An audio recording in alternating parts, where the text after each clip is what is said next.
আমেরিকার সুযোগ পেলে যে কোনোভাবে সরকারের একটা পতন ঘটাতে সহযোগিতা করে। এই কারণে তারা আমেরিকা বিরোধী একটা অবস্থান নিয়েছে এবং আব্দুল কাদের সাহেব বলছেন যে বিএনপিকে বা বিরোধীদের ইন্ডিকেট করে যে ডোনাল্ড লু আসছেন আওয়ামী লীগের সাথে সম্পর্ক উন্নয়ন করতে। আচ্ছা, আপনার সরকার এমনি চাপে আছে, জনগণ ভোট কেন্দ্রে যায় নাই বিরোধীদের বর্জনের মুখে, মাত্র 5% ভোট পেয়েছে। তো 5% সরকারের পাশে যদি আমেরিকার মতো একটা সুপার পাওয়ার শক্তি থাকে তাহলে তো তাদের জন্য শক্তি। বারবার বলছি যে এই সরকার জনবিচ্ছিন্ন সরকার, জনগণের ভোটবিহীন সরকার এবং আমাদের প্রতিবেশী দেশের একটা চাপিয়ে দেওয়া সরকার। এরা বাংলাদেশের জনগণের সরকার নয়। জনগণের সরকার প্রতিষ্ঠায় আমরা আন্দোলন করছি, গণ অভ্যুত্থানের মাধ্যমে আমরা এই ফাঁসিবাদকে উৎখাত করে জনগণের সরকার প্রতিষ্ঠা করতে চাই। সেখানে যদি মার্কিন যুক্তরাষ্ট্র কিংবা ইউরোপীয় ইউনিয়ন এগিয়ে আসে সেটা নিশ্চয়ই বাংলাদেশের মানুষ ভালো চোখে দেখবে। এখন মার্কিন যুক্তরাষ্ট্রের একজন প্রভাবশালী ডোনাল্ড লু নির্বাচনের আগে এসেছিলেন, এখন আসছেন। তার এই আশাটা আমার বিশেষ করে জনগণ থেকে শুরু করে রাজনৈতিক বিশ্লেষক, সাংবাদিক, সাধারণ মানুষ সবার কাছে একটা অন্য ধরনের আগ্রহ এবং কৌতূহল সৃষ্টি করে। কারণ এটা অনেকেই জানে যে বিশেষ করে পাকিস্তানে যে ইমরান খানের সরকারকে উৎখাত করার জন্য আপনার এই ডোনাল্ড লুর ভূমিকা ছিল সেটা ইমরান খান নিজে বলেছে। এমনকি শ্রীলঙ্কাতেও যে এই আপনার পরিবারতান্ত্রিক যে ফ্যাসিস্ট শাসনের বিরুদ্ধে সেখানকার জনগণ যে গণ অভ্যুত্থান ঘটিয়েছে, এইখানেও অনেকে বলে যে মার্কিন যুক্তরাষ্ট্রের একটা ইনভলভমেন্ট ছিল, তৎপরতা ছিল, যেহেতু শ্রীলঙ্কা অর্থনৈতিক ক্ষেত্রে একেবারেই আপনার চীনের দ্বারস্থ ছিল। তো এখন বাংলাদেশের এই সরকার তো কার্যত মার্কিন যুক্তরাষ্ট্রের বিরুদ্ধে যুদ্ধ ঘোষণা করেছে অনেক আগে। মার্কিন যুক্তরাষ্ট্রের উপমন্ত্রী হলেও বাংলাদেশ তথা এই সাবকন্টিনেন্টের দেশগুলোতে তাদের এই আসা যাওয়া, তাদের একটা দেশ সম্পর্কে মন্তব্য করাকে খুব গুরুত্বের সাথে দেখা হয়।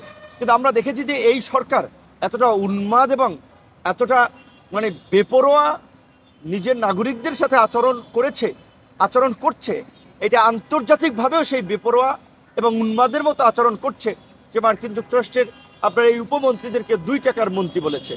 সাবেক রাষ্ট্রদূত আপনার ড্যান ডব্লিউ মজিনাকে কাজের মেয়ে মর্জিনা বলেছে এবং প্রধানমন্ত্রী তো পার্লামেন্টে বারবার বলেছিলেন, আমেরিকার বিরুদ্ধে বলেছেন। যদিও প্রধানমন্ত্রী বলেছিলেন এবং আওয়ামী লীগের নেতারা বলছেন, কারণ তারা জানে যে আমেরিকা তাদেরকে কোনোভাবে সাপোর্ট করছে না এবং আমেরিকার সুযোগ পেলে যে কোনোভাবে সরকারের একটা পতন ঘটাতে সহযোগিতা করবে। এই কারণে তারা আমেরিকা বিরোধী একটা অবস্থান নিয়েছে এবং নিচ্ছে। এবং সামগ্রিক রাজনৈতিক প্রেক্ষাপটে বা বিশ্লেষণে এটা দেখা যায়, দেখেন বাংলাদেশকে কেন্দ্র করেই কিন্তু আমেরিকার মতো একটা সুপার পাওয়ার শক্তিশালী দেশ এত কথা বলল নির্বাচনের আগে, এত ধরনের পদক্ষেপ নিল এই মার্কিন র্যাবের উপরে, র্যাব সহ প্রশাসনের উপরে এই যে গুম খুন, বিরোধীদের নির্যাতনের কারণে নিষেধাজ্ঞা দিল তাদের উপরে, তারপরে ভিসা নিষেধাজ্ঞা দিল এবং তারা কিন্তু তাদের বিবৃতির মাধ্যমে পরিষ্কার বলেছে যে ভিসা নিষেধাজ্ঞা এখনো শেষ হয়ে যায়নি, কার্যক্রম চলমান। এখন ওবায়দুল কাদের সাহেব বলছেন যে বিএনপিকে বা বিরোধীদের ইন্ডিকেট করে যে ডোনাল্ড লু আসছেন আওয়ামী লীগের সাথে সম্পর্ক উন্নয়ন করতে, যে বিরোধীদের আন্দোলন কিংবা বিরোধীদের সহযোগিতা করতে নয়। আচ্ছা, আপনার সরকার এমনি চাপে আছে, জনগণ ভোট কেন্দ্রে যায় নাই বিরোধীদের বর্জনের মুখে, মাত্র 5% ভোট পেয়েছে। তো 5% সরকারের পাশে যদি আমেরিকার মতো একটা সুপার পাওয়ার শক্তি থাকে তাহলে তো তাদের জন্য শক্তি। তাদের তো ঢোল দেওয়ার কিছু নেই, তাহলে তো তারা শক্তভাবে ক্ষমতায় থাকতে পারবে।